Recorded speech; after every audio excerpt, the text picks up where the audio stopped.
आठवले गटाची भाजपच्या नेत्यांसोबत आज बैठक झाली आणि या बैठकीमध्ये आरपीआय आठवले गटानं भाजपकडे 25 जागांची मागणी केली। मात्र भाजपनं जागा देऊ पण उमेदवाराला कमळ चिन्हावर लढावं लागेल अशी अट घातली आहे। यावर आता आरपीआय गट काय निर्णय घेणार याकडे सगळ्यांचं लक्ष लागलंय।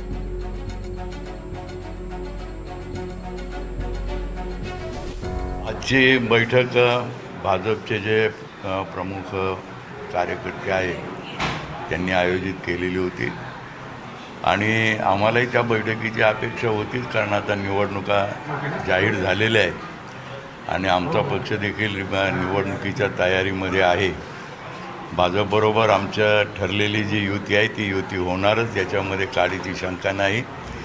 आणि भाजपबरोबर जागांचं जे वाटप आहे त्या वाटपांची आता इथून पुढे सुरुवात होईल। आम्ही काही ठराविक जागा ज्या आमच्या असतात त्या ठराविक जागा आम्ही त्यांच्याकडे मागणार आहोत आणि त्यांच्याबरोबर आम्ही ही निवडणूक लढवणार आहोत। आमच्या सर्व कार्यकर्त्यांचा त्यांना देखील उपयोग होईल आणि त्यांच्या देखील कार्यकर्त्यांचा आम्हाला उपयोग होईल अशी आमची भावना आहे।